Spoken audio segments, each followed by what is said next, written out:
Drop it.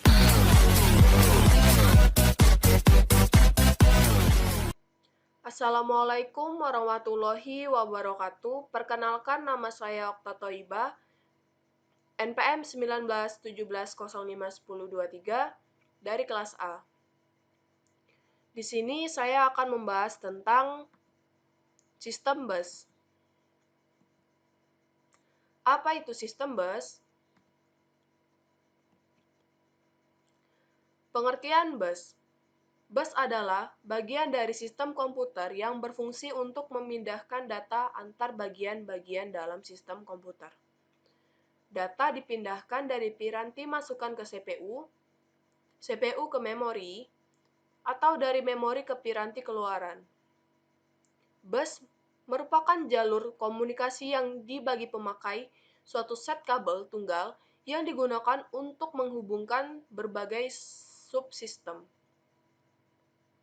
Sistem bus adalah sebuah bus yang menghubungkan komponen-komponen utama komputer. Sistem bus juga merupakan penghubung bagi keseluruhan komponen komputer dalam menjalankan tugasnya. Biasanya, sebuah bus sistem terdiri dari 50 hingga 100 saluran yang terpisah. Bus sistem dapat dibedakan atas data bus, address bus, dan control bus. Jenis-jenis sistem bus. Saluran bus dapat dipisahkan menjadi dua tipe umum, yaitu dedicated dan multiplex. Suatu saluran bus dedicated secara permanen diberi sebuah fungsi atau subset fisik komponen-komponen komputer.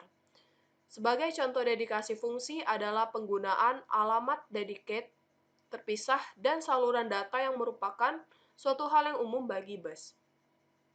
Namun, hal ini bukanlah hal yang penting. Misalnya, alamat dan informasi data dapat ditransmisikan melalui sejumlah saluran yang sama dengan menggunakan saluran address valid control.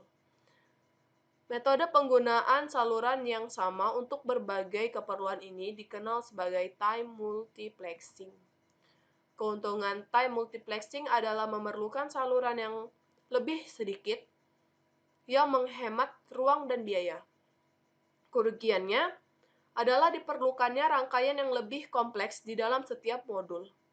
Keuntungan yang utama dari dedikasi fisik adalah throughput yang tinggi karena hanya terjadi kemacetan lalu lintas data yang kecil. Kerugiannya adalah meningkatnya ukuran dan sistem dan biaya dari sistem tersebut. Struktur sistem bus. Yang pertama ada data bus. Data bus merupakan saluran data yang memberikan lintasan bagi perpindahan data antara dua modul sistem. Tujuan agar mentransfer word dalam sekali waktu. Umumnya, bus data terdiri dari 8, 16, 32 saluran. Jumlah saluran diaktifkan dengan lebar bus data. Kita lanjut yang kedua, ada address bus atau saluran alamat. Saluran alamat digunakan untuk menandakan sumber atau tujuan data pada bus data. Misalnya, bila CPU akan membaca sebuah word data dari memori, maka CPU akan menaruh alamat word yang dimaksud pada saluran. Selain itu, umumnya saluran alamat juga dipakai untuk mengalamati port-port input atau output. Dan yang ketiga ada control bus atau saluran kontrol. Saluran kontrol digunakan untuk mengontrol akses ke saluran alamat dan penggunaan alamat. Karena data dan saluran alamat dipakai bersama oleh seluruh komponen, maka harus ada alat untuk mengontrol penggunaannya. Kita lanjut. Ada elemen-elemen rancangan bus. Rancangan suatu bus dapat dibedakan atau diklarifikasi oleh elemen-elemen sebagai berikut. Jenis bus. Dedicated merupakan metode di mana sistem bus atau saluran secara permanen diberi fungsi atau subset fungsi fisik komponen komputer. Lalu ada time multiplex, merupakan metode penggunaan bus yang sama untuk berbagai keperluan sehingga menghemat ruang dan biaya. Itu merupakan penjelasan yang sebelumnya tadi. Lalu ada metode arbitrasi. Metode arbitrasi adalah metode pengaturan dari penggunaan bus dan dapat dibedakan atas tersentralisasi, menggunakan arbiter sebagai pengatur sentral. Lalu ada terdistribusi, yaitu setiap bus memiliki akses kontrol logik. Ketiga ada timing. Timing berkaitan dengan cara terjadinya event yang diatur pada bus system dan dapat dibedakan atas sinkronus, terjadi event pada bus ditentukan oleh clock atau pewaktu. Lalu ada asinkronus, terjadi sebuah event pada bus mengikuti dan tergantung pada event sebelumnya. Yang keempat ada lebar bus. Semakin lebar bus data, semakin besar bit yang dapat ditransfer pada suatu saat.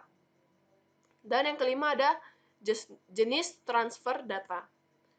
Transfer data yang menggunakan bus diantaranya adalah operasi read, operasi write, operasi read modify write, operasi read after write,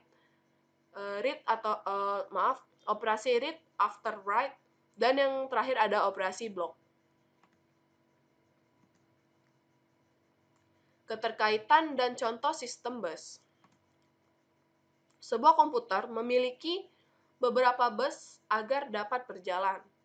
Banyaknya bus yang terdapat dalam sistem tergantung dari arsitektur sistem komputer yang digunakan. Sebagai contoh, sebuah komputer PC dengan prosesor umumnya Intel Pentium 4 memiliki bus prosesor,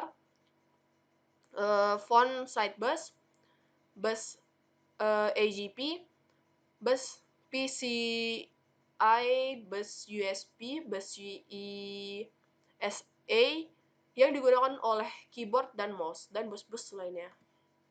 Bus disusun secara hierarkis karena setiap bus yang memiliki kecepatan rendah akan dihubungkan dengan bus yang memiliki kecepatan tinggi.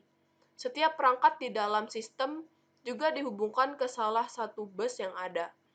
Sebagai contoh, kartu grafis AGP akan dihubungkan ke bus AGP. Beberapa perangkat lainnya atau utamanya chipset atau controller akan bertindak sebagai jembatan antara bus-bus yang berbeda. Contoh sebuah controller bus SCSI dapat mengubah sebuah bus menjadi bus SCSI, baik itu bus PCI atau bus PCI Express. Mungkin itu saja penjelasan mengenai sistem bus dari saya. Maaf bila ada salah kata maupun ucapan. Saya akhiri. Wassalamualaikum warahmatullahi wabarakatuh.